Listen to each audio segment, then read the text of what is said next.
All right, guys, I think we can go ahead and start. So sorry we started a bit late. We were running a campaign we'll tell you more about, but we just hit a milestone in the campaign, so it will be Robert's part of the talk. So I was tweeting out success to the white whale community. So this workshop is about the tooling RockawayX has developed to support decentralization of level 1 blockchains. It's focused on Cosmos. So yeah, hopefully we're at the right conference. And we're going to go through several aspects of these toolings. We're going to have Tomáš here talk about the scoring system. Then it's going to shift to Christoph, who will take you through the tool and maybe show you some nooks and crannies that you wouldn't discover otherwise or wouldn't think to use. And then it's going to be me. I'm going to talk about this smart delegation program, the software that we built for foundations, so they can manage part of their sort of foundation stake to help decentralize the chain. And then it's going to be Robert to talk about StakeBar, the tool we've released 2 days ago that allows anybody to go and stake on a blockchain in a decentralizing way, meaning stake on the smaller validators that maybe don't have their own reputation to do so. So, Tomáš, why don't you start us off with explaining the observatory metrics and scoring? Hi guys, I'm Tom. I'm software engineer working on the observatory, and I'll explain how the scoring system works in the observatory. So, but first of all, let's start with problems we try to solve. So, as Martin already mentioned in his talk, there are centralization tendencies all around the world. So you can see large corporations getting even bigger because they're acquiring competitors and smaller companies. But this is also true for the blockchain world. So large validators with a lot of stake are getting bigger because they are attracting new delegators. Because if you go to any dashboard, you can see the top validators in terms of stake listed as the first ones. So there are tendencies to delegate on them first. And then there are problems with unprofitable validators. So we have these large validator sets, and the last validators are usually not profitable, or they're profitable on some chains but not on the others, so they compensate for it and so on. And the problem here is that there is a lack of transparency, so you don't see this listed anywhere. And that's what we try to solve with the observatory.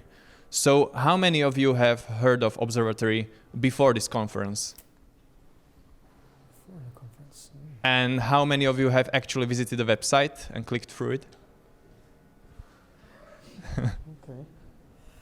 Okay.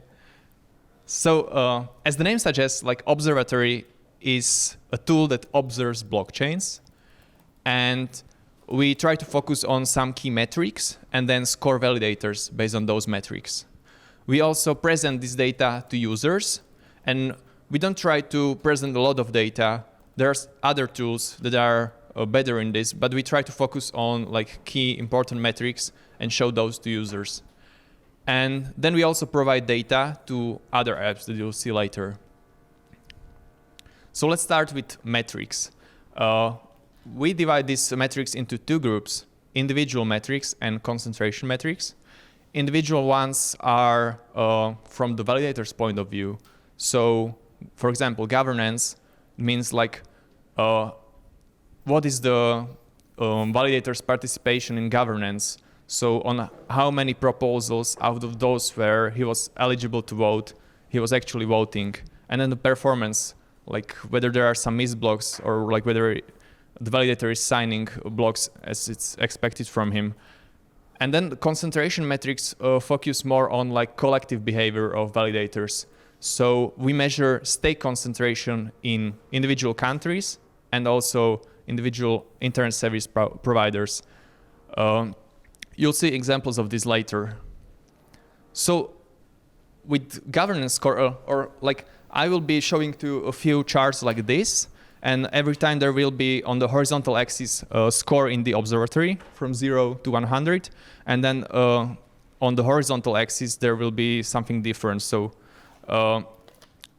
you can see governance participation there now, but there will be different metrics on other charts. So what's important here is that there are like two thresholds here, 80% participation and 20%. So each validator that votes at least on like 80% of governance proposals receives a score of 100. And we have this buffer here because like sometimes validators want to skip the proposal or skip voting on the proposal because if they voted no, they would actually like increase the participation in the given proposal, and the proposal could pass. So we give them this freedom so they can use this choice from time to time. And like if you vote on less than 20% of proposals, then your score is 0, and in between it's a linear function. So the same linear function is for the performance score, but here, as you can see on the horizontal axis, there are missed blocks, and we just show like up to 15% here because like it decreases pretty steep. So if you sign at least like, or if you miss less than 1% of blocks, then you are good and you receive like a score of 100, but then it goes like down to 0 as you approach 10% of missed blocks. And then the last chart, this is like the same chart for two different scores. So the country score and ISP score. And here the thresholds are 10% and 25% of stake concentration. So if a validator is located, or if their nodes are located in an ISP provider or in a country where like there is less than 10% of stake, then they receive like score of 100. But then, as the stake concentration is increasing in a given ISP, the validator score is decreasing. And whenever there is like more than 25% of stake concentration in a given country or ISP, all validators that are located there receive like score of 0. And this is like, if you want to improve the score of validator, like validator can move elsewhere. And if validator moves elsewhere, it's the place where he's moving is like a place with a low stake concentration, some place where there is no other validator or there is some small validator only, he improves its score significantly. But at the same time, this validator also improves scores of all other validators that stayed in the old data center or in the old ISP. So it's basically all such moves are like improving the network. So what is how do we compute the validator score? So the validator score that you can see in Observatory is basically a weighted average of those partial scores that I showed you, like the governance, performance, country score, and ISP score. And these are the weights. So as you can see, like half of the weight is on the individual metrics and half is on the stake concentration metrics. So, and we put like more emphasis on performance because that's important, but then some on the governance as well. And in addition to individual validator scores, we also calculate like blockchain score. So this is stake weighted average of those validator scores. And you can use this to compare the chains, but this is not really what we intended to do. It's more of like a benchmark for validators on a given chain, so you can see whether a given validator is leading or lagging behind the chain average. So this was our scoring system in a shortcut. Do you have any questions? Yeah, I have questions. Okay. Why don't you score? Why don't validators that produce more utility for the chains, like seed nodes, RPC nodes, why don't they get a better score? Yeah, we are tracking this, but it's. But as of 2 days ago, right? It's 2 days old feature. Like, it's not perfect, and it will never be perfect, but it's like we need to like improve this, and then we can maybe think about including it in the score. And do you plan to open things for? Because as I said, you scan from outside the network.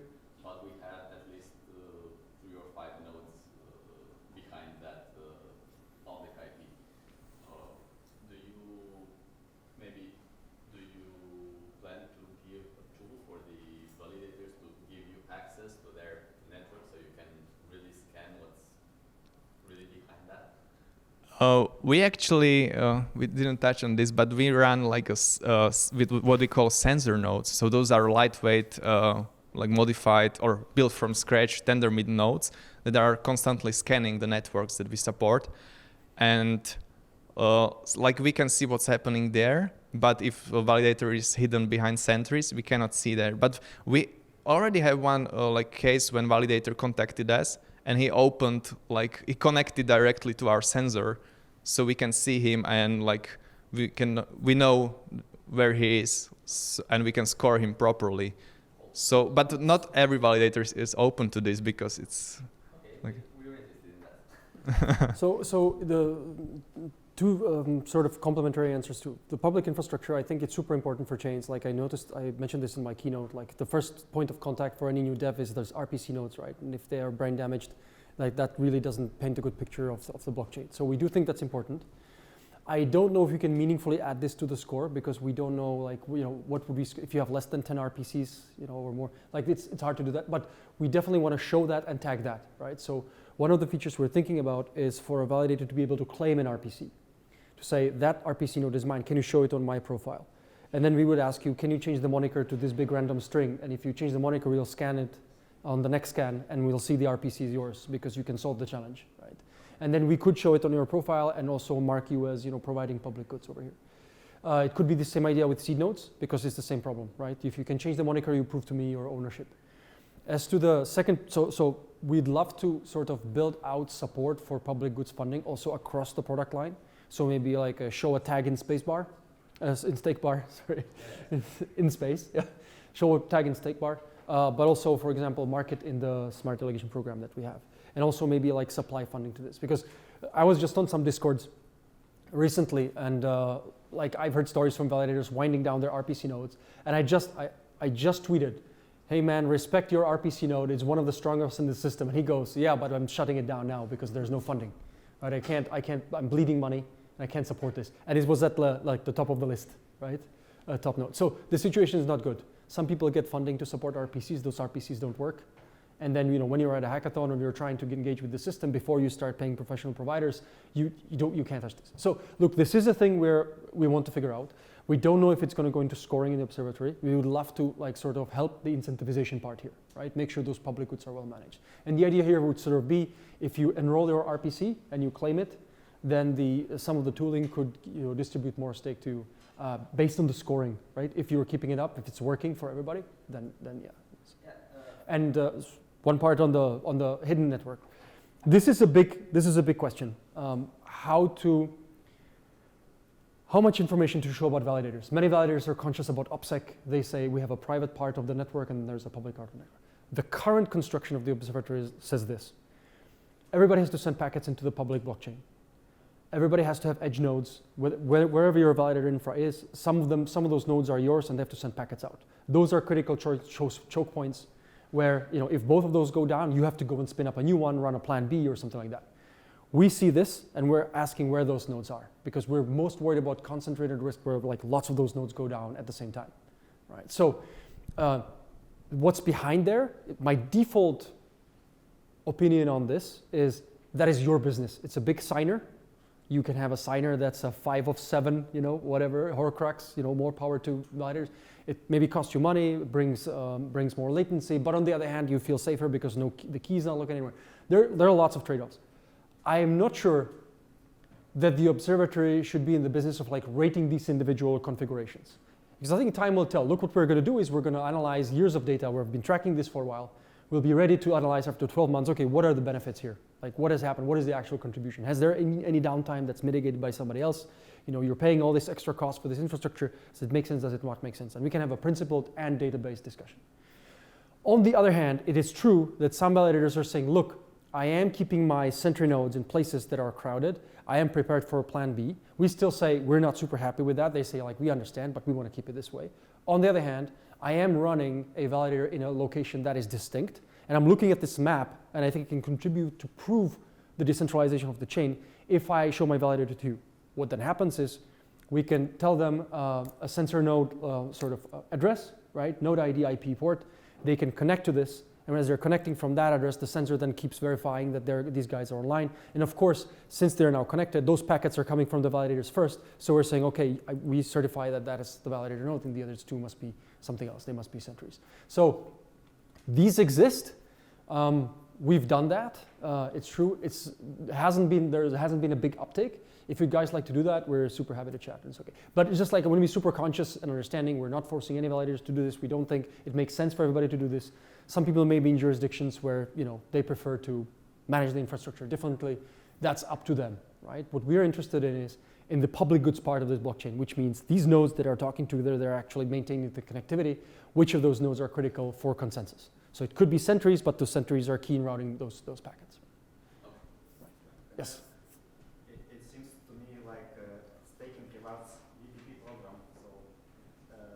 So you're doing roughly the same thing. No, we're doing completely different things. So the preferred validator program, I don't know what the exact name is, but so staking rewards asks a validator a set of questions about their practices and about their constructions, and the validator answers, and then staking rewards take this questionnaire and evaluates it, right? And validators also must pay for the UDP status for assessment. There is a business aspect, sure, where you have to pay, but I don't think that's the main point of this game. We are exactly the opposite of this. I think it's a very complementary approach because we only deal in stuff we can observe ourselves. Therefore, about validator X, if I observe something, I can turn to a third party and say, yes, I've seen this. It's not, he told me this, right? So especially, again, talking about this hidden part of the infrastructure, some validators, for some reasons, may choose to say, I want to certify, I want to show that my infrastructure is here. That's their choice. We're happy to take that on and sort of like map that, but they can't just tell us, right? Look, I have a validator node in Tasmania. Great, but I can do nothing with this information. I think the place of the observatory is to certify to third parties that the blockchain is healthy and it works well. I think that's going to be the major use case in the future. If you want to unlock liquidity, have a token that's accepted by retail. I think that regulation is coming in some sense, and there are going to be rules. You can't have all the nodes managed by guys sipping martinis in Bermuda, right? So that's like not going to cut it in the future. So observatory is in this business. That's the main part. So it needs to be demonstrable. Yes, there was another question. Oh, thank you for creating this public infrastructure. It's really useful. I would actually be wondering I'm at the website right now. First thing is everything provided via an API, and is it possible to rank, for example, who is the most decentralized Cosmos network? Is it, I can delve into the details of each network one by one, or kind of to see the spread of different Cosmos networks? Yes, I think so. There's more stuff about this later on. Maybe I can answer those right now. The level of support and data clarity on those chains is not the same. We are right now regularly scanning only 3 chains, and you can see a major difference. Christoph will be showing this. But right now we only scan Migaloo, Stargaze, and Chain for Energy regularly because they also use our follow-on software, right? And that's the data is there for the follow-on software to be using. The chains that are not partnering with us, we are not regularly scanning with our sensors because it does take some human work to keep these scans up to date and manage conflicts and detections. Again, we'll talk about the details later. So they are not directly comparable now. We need to be better. If you wanted to join your program, you're going to explain how to do so. Yeah, we can chat. We can chat later. I don't think we'll spend time during this talk to explain that, but I'm very, very happy to talk about this after the workshop or later, in a 2-in-2 format. Okay, so I think we can move on, and Christoph can show you the observatory.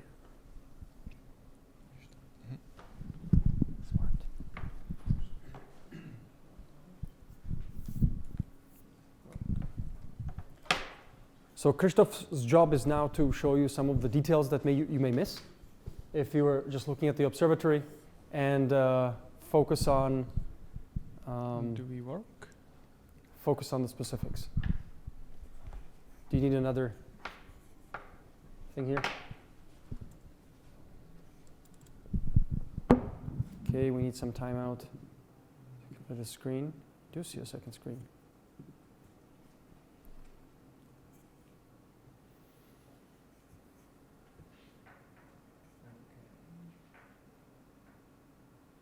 Okay, maybe use Tomasz's computer. I don't know. Might be faster and easier. I can also give you my adapter, but. if you want to try that.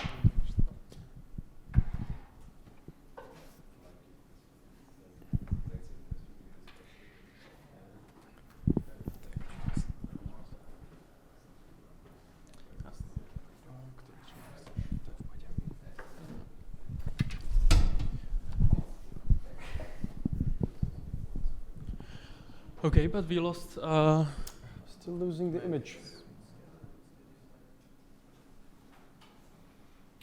1 second to restore the image. So the image is being captured by a special device that's going to then generate the video.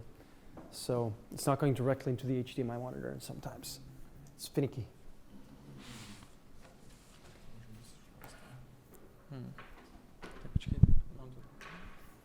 It's too bad it dropped out now. We could have done the first one without the slides, but we can't show you the software without like the rest of the screen, right? I don't have a signal from him. Right now? Yeah, from here.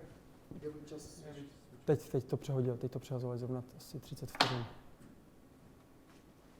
Už tam něco je?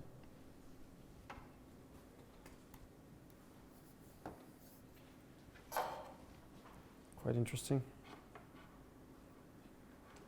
So try and change the resolution to a smaller one.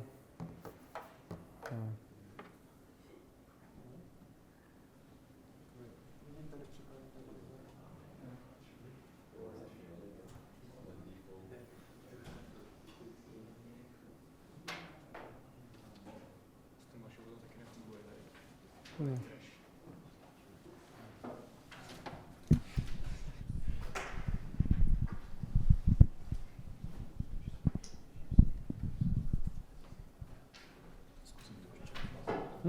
Strange.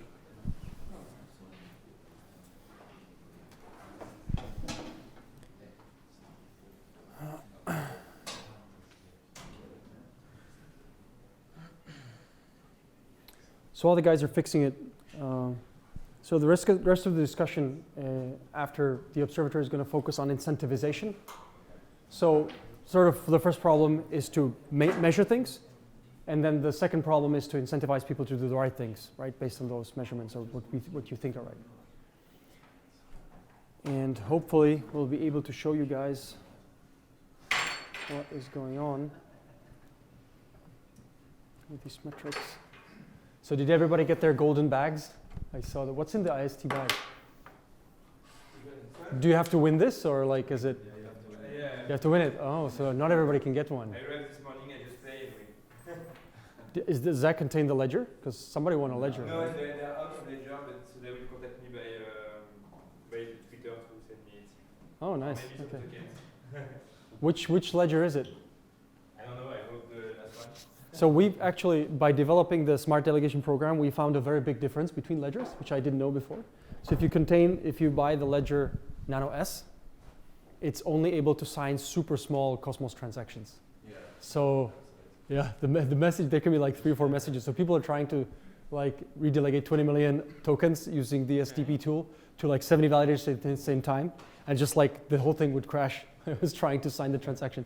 So Ledger Nano Plus, Nano S Plus and X can sign like 30, 40 messages. But it was ridiculous. Like, so foundations had to upgrade like with their ledgers because they couldn't actually sign the transactions to like do the delegation program. So. Okay, we're up. We are live. Hi, this is the Observatory. I will do a little demo to show you, as Martin said, how it works. I think it's for the recording. It's not exactly like for you. Okay, so this is the landing page. You can see all the supported chains and when they were last synced. We sync 4 times a day, and as guys already touched upon, there are different kinds of syncs. We use the sensors for some networks. Other networks are just in the regular batches where we discover the validators, link their nodes, calculate their score. I will go through the dashboard, which is the most interesting part of the observatory as of now, and start with the different tiles you can see here. Okay, so this is the governance tile. What you can see here is mostly the information you would see on any other website other than the score we are providing, which is which is represented here in the green line. This is the governance participation. What's more interesting right now is if you take a look at the recent proposals, you can take a look at the voting turnout. And you could think that this voting turnout, okay, it's actually kind of nice. 60% of stake voted. But our other metric we are showing here, and it's really small, these are the delegator voting powers. So if you think that the voting turnout is 60%, you have actually no idea how many delegators voted, or whether it's just the like default vote just by the staking on the validator. That's another bit of context that is interesting, and it's not really seen anywhere else. We also have a news feed that I will not show today, but because it's not really finished. But you can already see like governance activity there, how validators voted, whether they changed their vote, etc. Now, if we take a look at the performance tile, I like to show it on Injective because that's one performance chain. This is pretty self-explanatory tile. What you see in the chart is the signing performance of each validator, how many blocks they missed, etc. This is directly the performance score we are using for the overall score. What we do here with the block time distribution is something I think it's interesting to see, because we take the blocks per year param from mint params of the chain, and we actually scan the blocks and the time differences between them and show them here to like highlight the outliers. So for example, on Injective you can see that there are not many blocks over the 2.3 seconds. But if I take a look at Kujira, for example, yeah, you can see much more outliers. So you can already like gather from this that there was something happening. Yeah, this is direct effect on user experience, right? So, Yeah. like if you have a late block, that means people's Keplers are spinning longer until the block gets mined. So this is something that's user facing. You compute the block time based on timestamps of the blocks? Yeah. Yeah. You know that it's not that precise, right? Well, It's an aggregation over a huge amount of blocks, and it's telling anyway. So I mean, yeah, it's not perfectly precise, but still, if you have like aggregate over, as you can see, we are looking at data over the last 90 days. So, yeah. so though the clocks can be desynced on individual validators, that sometimes happens, like in the data size pipelines as well.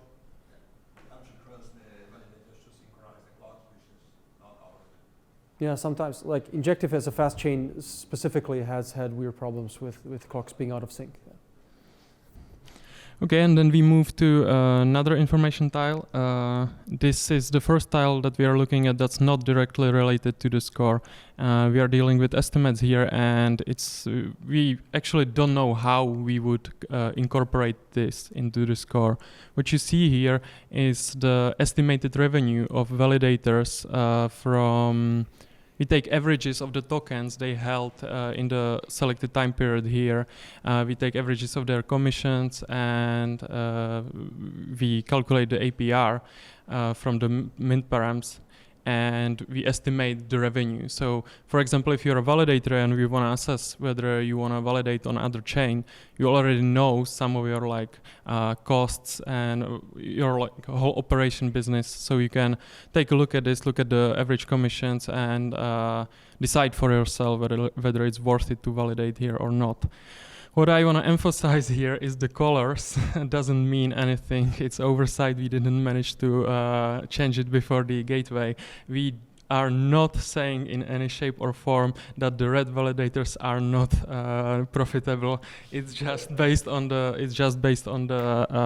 like distribution in the chart. We will update it eventually.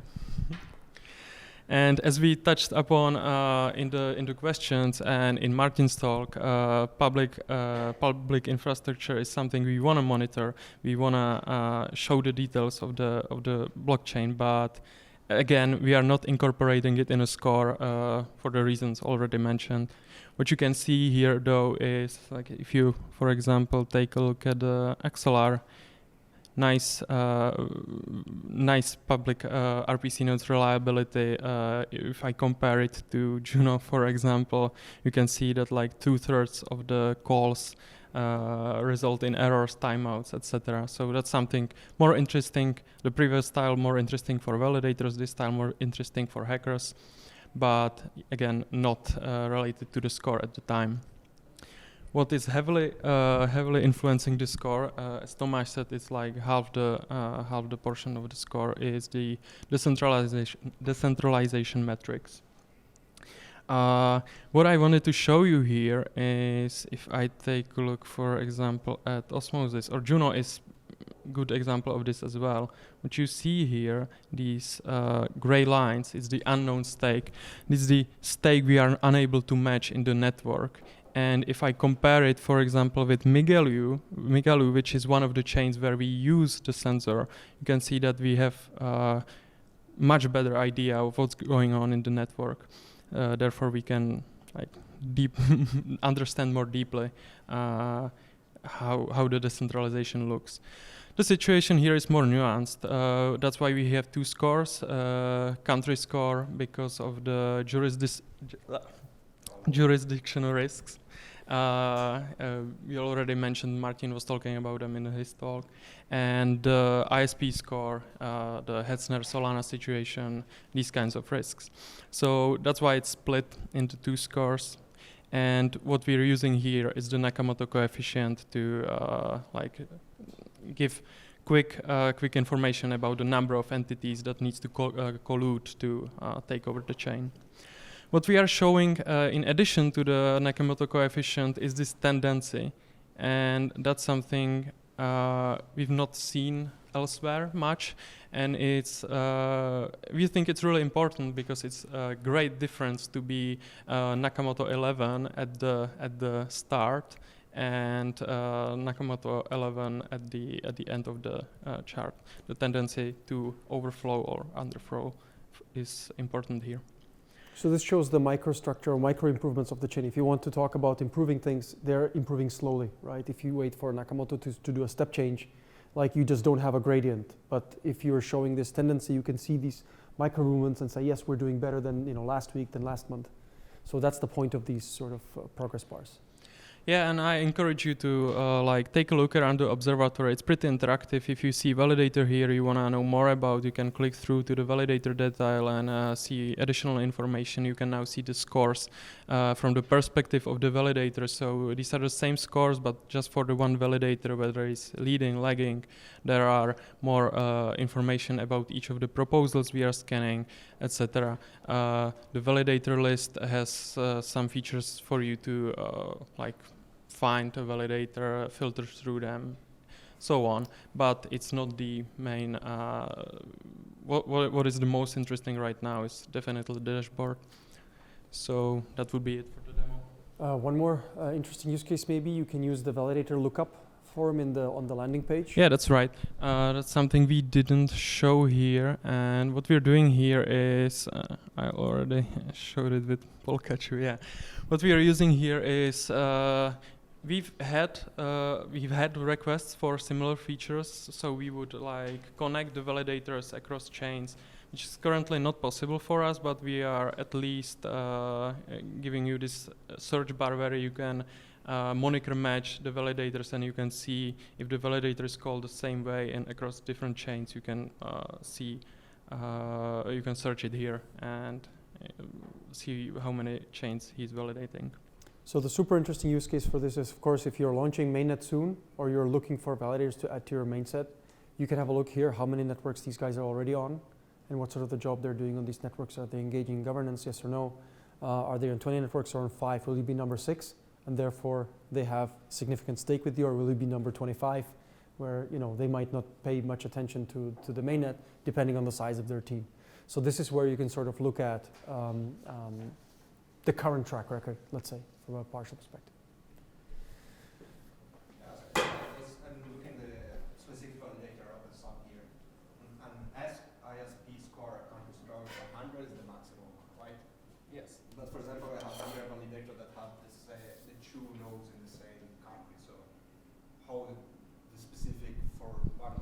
Which validator is that, and which country is that, and what chain? It was, I looked several, but in Canada, for example, there are two. I'm not sure if they are the same. I'm looking Cosmos Hubs.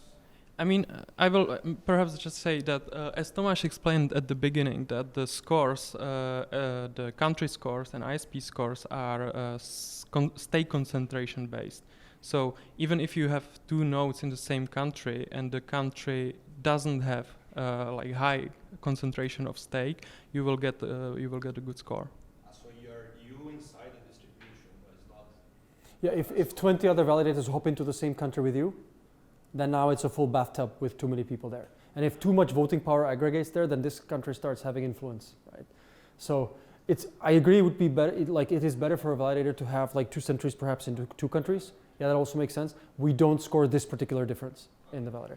But if like there are too many in either one or the other country, then yes, then you know the score gets impacted. So having 100 here is kind of expected. Sorry, having? Is kind of expected because I'm using Cosmos Hub here, and most all of them are 100 DSP score, country score.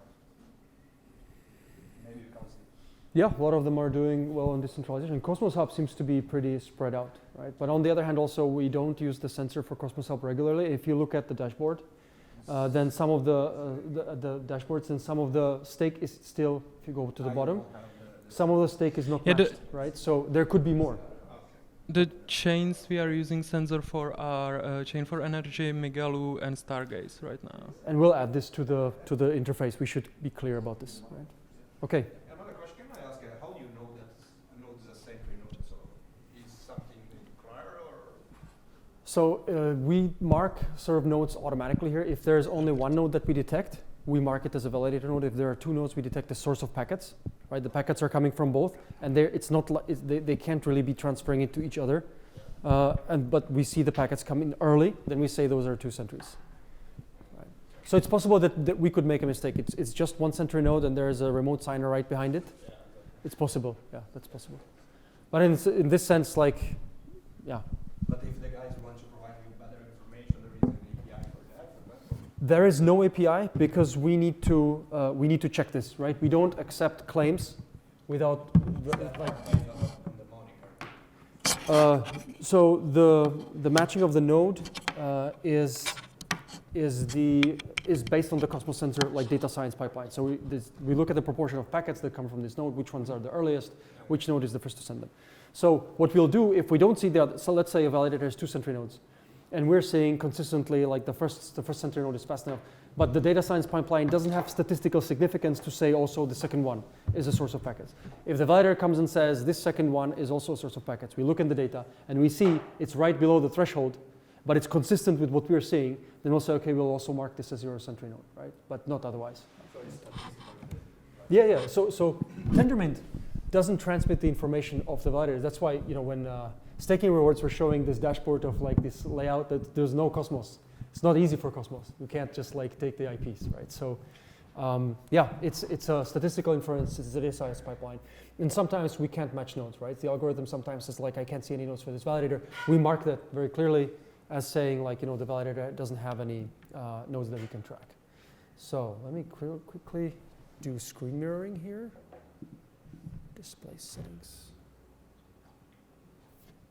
Okay, losing tracking, getting tracking. Arrange. Mirror. Okay. Can we get a mirror?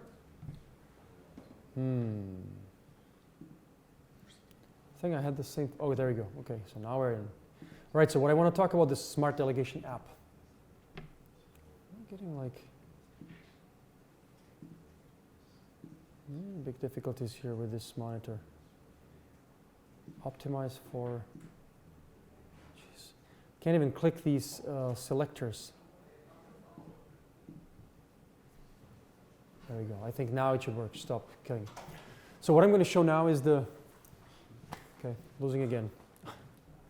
Smart delegation app. And that's a tool we offer for foundations that allow us to automatically distribute stake. Different adapter? Yes. I can try this one. Okay. Let's see. Let's see if we try this one.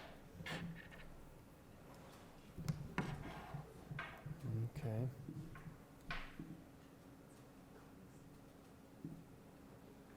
Yes, so we seem to have.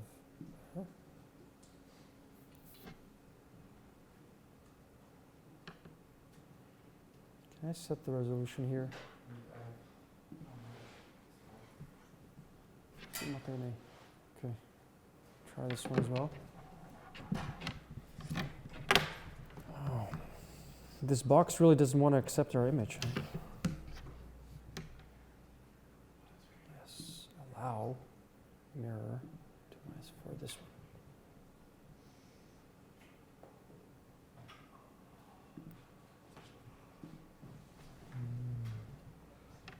I'm going to get there a signal. No signal. So I'm seeing that I'm mirroring my screen. And I see a DAC70 display.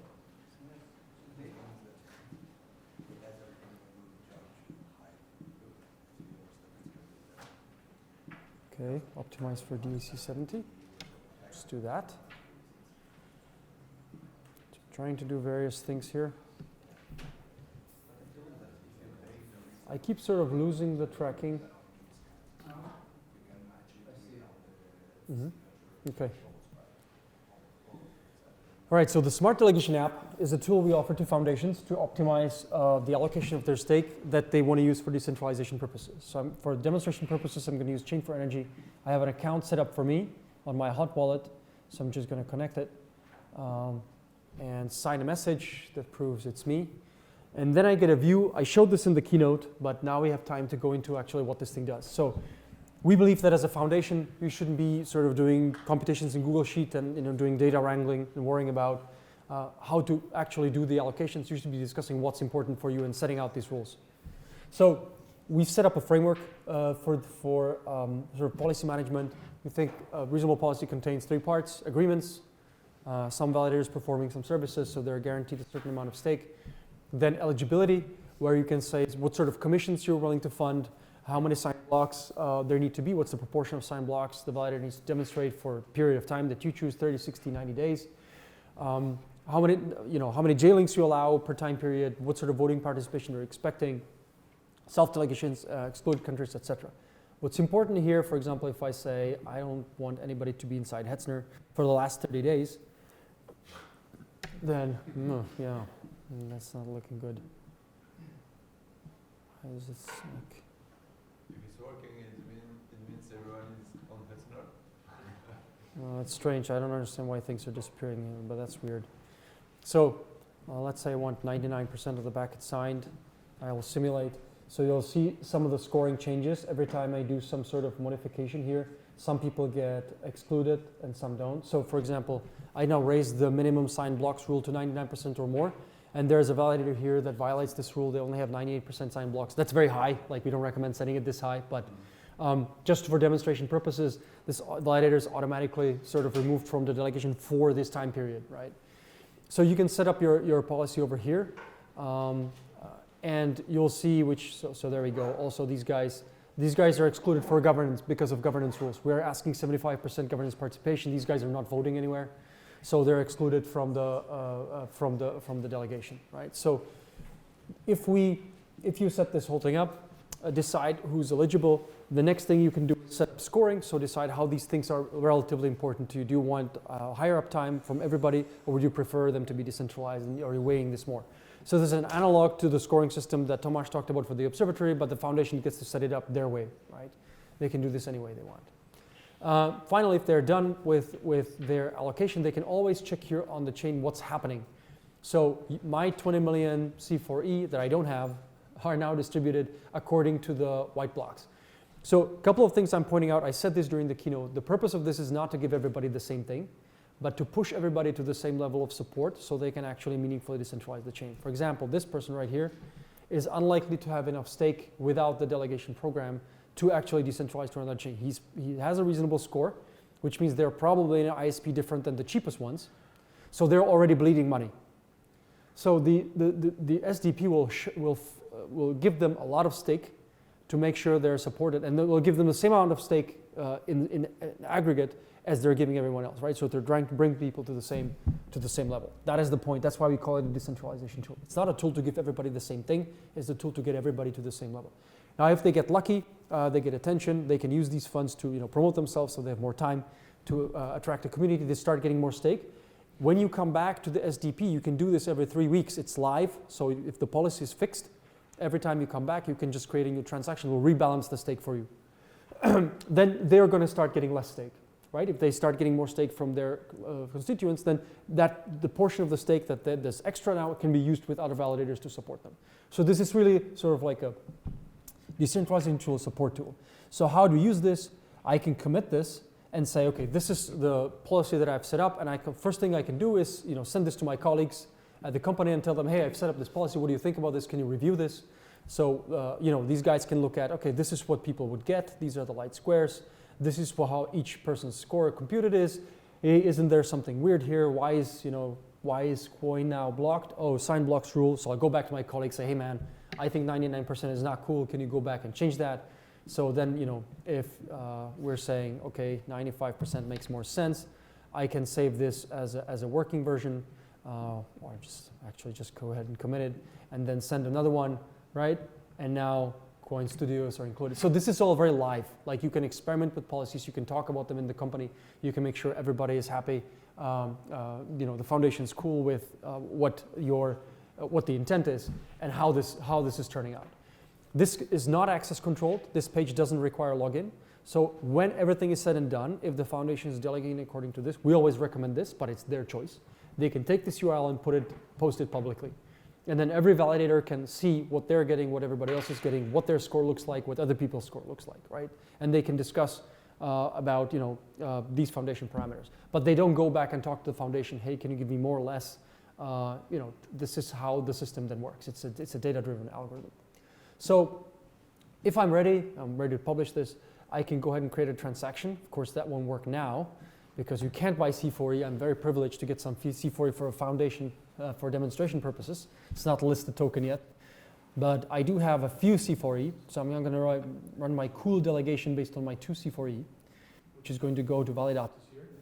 So what I can do is when I've set everything up, I'll create a transaction.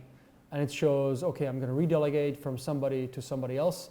And if you were delegating, of course, 20 million, what you'll see, let me change that just to see, right?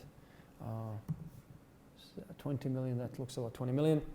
I can still try and create a transaction. It's not going to allow me to sign these transactions because I don't have money. But of course, the transactions list is going to be much bigger, right? So many validators are going to get, but I won't be able to sign these transactions. I don't have the token. So I have to reduce this to 2. So let me go there. And then how does the multisig UI work? One of the pain points we hear from foundations a lot is like they are finding it hard to use their multisig wallets and they have to sit together at the computer find something. So we remove this, right? So I'll say test TXN from SDP. I'm just going to go ahead and create a transaction. So the transaction review is just like before, but now it's telling me, oh, you have a multisig set up inside our system. It's a 2 of 2 multisig. 2 people need to sign here. So I'm just going to sign. It's going to open my Kepler. I'm going to look at the transactions inside the Kepler. If I approve, I'll do an approval, right? Now I'm signed. I'm going to log out. I'm going to talk to my colleague in Rome. I'm going to send him this link, say, hey man, can you also sign this? Who's just at a conference. He'll have a different wallet, so I'm going to switch accounts here. Right, I'm going to connect to Chain for Energy as now somebody else. This is a different address. Log in and I see, oh, there's a transaction waiting for me. So there's a blue dot here. I can open it. I can check what the transaction is. I see my colleague already signed, so I'm going to be the second signer. Send approval here. Everybody is signed. I'm able to broadcast to the chain, right? And I'm done with my foundation delegations for these 3 weeks. I come back to the app in 3 weeks. Policy is still the same, but the data has changed. So now I can see the new state of the chain. I say, okay, these 2 people have been jailed, but I don't allow jail. So now for 30 days, they're going to be excluded. So the redelegation will move away from them. I'll create a new transaction. And then they're going to, of course, yell at me in Discord while I say, like, this is what the policy looks like, this either past governance or like just our decision. And when you come back in 30 days, if they haven't been jailed again, they'll be included back in. And this tool does all of this for you automatically, right? So you have set up the policy, the tool follows the policy, you guys sign the transactions. So that's how the Smart Delegation Program works. I'm happy to answer any questions, but if there are none, we'll just move to StakeBar. Yes, sir. Yeah, one of the questions I have is on the usage of just one single wallet from the foundation to do the delegations. I know I asked this with Zakir did actually, and he said you were working on this in the V2 where you can actually have multiple foundation wallets to do the delegations from.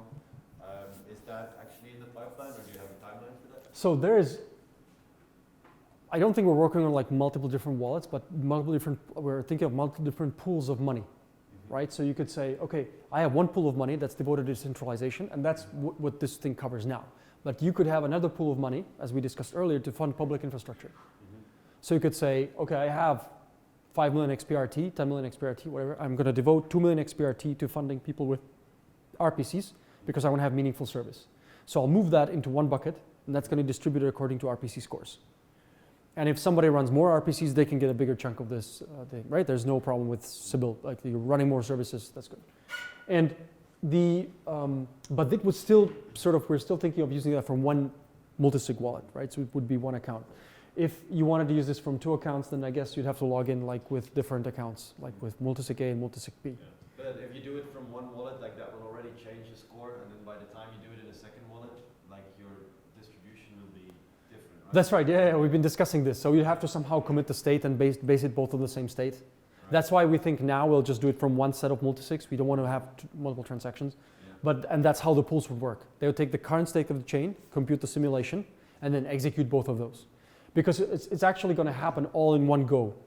You'll have different pools of money, but the system computes how much everybody gets in aggregate from the public infrastructure pool, from the decentralization pool. You could have other pools here, for example, subjective delegation pools, meaning these guys run other services for the chain, they're publicizing the chain, they're helping out, they're onboarding users, they're building wallets.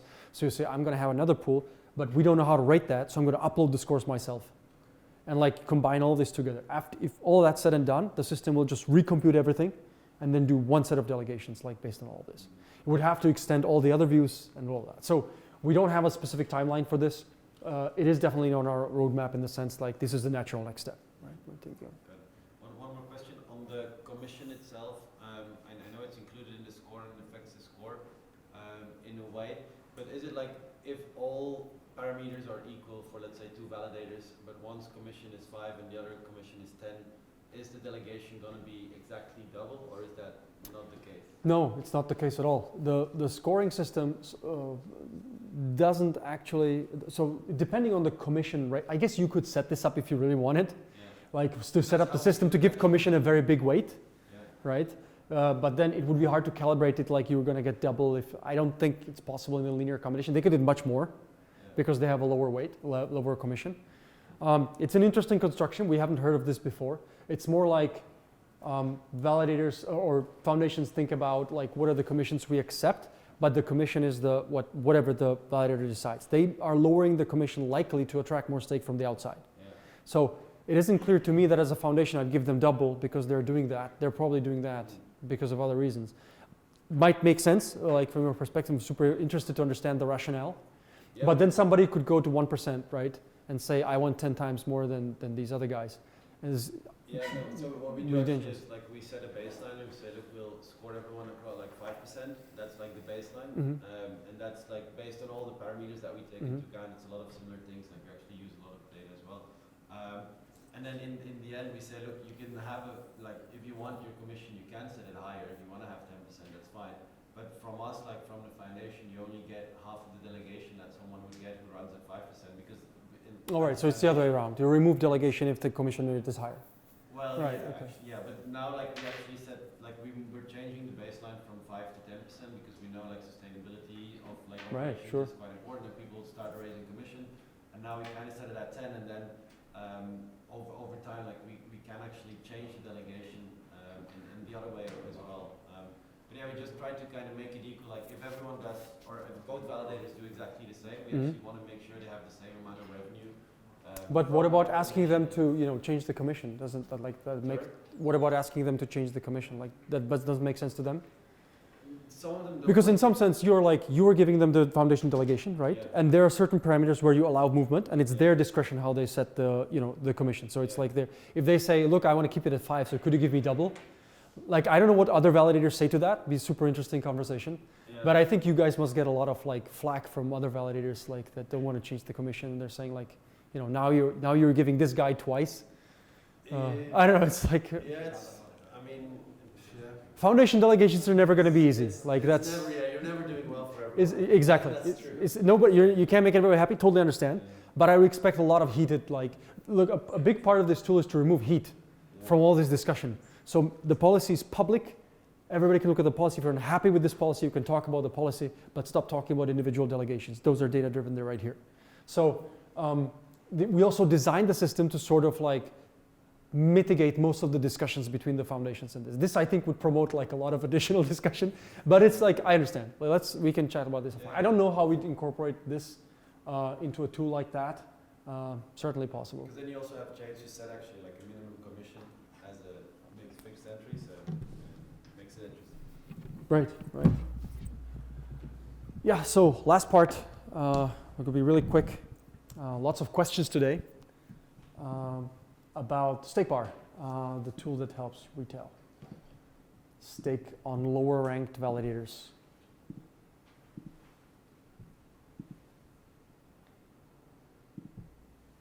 So, Robert has a good Mac. That's. No, I have the same as you. Oh, so you have the right adapter. Oh, right. That's right. Okay. Yeah, so Martin was talking about the smart delegation program, which is super useful for the foundations delegating a lot of money. But what about like community? What about me and few people who have some items on their wallets and want to decentralize the chain? We introduced StakeBar. It's a brand fresh new product. We released it 3 days ago. And we support 3 chains at the beginning. First, Cosmos Hub, Stargaze, Migalu. And the objective of StakeBar is to help stakers delegate their tokens to validators that are performing very well, but they don't have very much voting power and they don't have own resources to promote themselves. They don't have website, Twitter, so they do a very good job, but basically nobody knows about them. So StakeBar wants to help them. And this is how staking looks right now. You go to the Kepler dashboard, probably, I guess, and you open you see all the validators on Cosmos Hub, for example. There's 175 active validators sorted by voting power. You can choose one of them. So at the top list is usually Coinbase, the big guys. So if you have some sense for decentralization, I guess you know that it's not the best idea to stake on them. But they have the reputation. But you decided to do something nice, so you scroll down, you found the last 10 validators, and you say, okay, I will give my stake to one of them. But I don't know about you, but I don't know any one of these guys, so I don't feel comfortable to stake on them. But as it turns out, like, few of these validators are doing very good job, and it's like super safe to stake on them. And so let's go StakeBar, let's do it like that. StakeBar chooses the portfolio of validators for you. It picks the validators that don't have much stake, but they are very well performing. And then you can just do, on one click, you stake and stake with those guys. And I will get you quickly through the demo. So this is the landing page. This is our StakeBar in a space. You launch the app. It's scanning my account across all supported chains. I see I have some tokens everywhere. I can choose Migalu.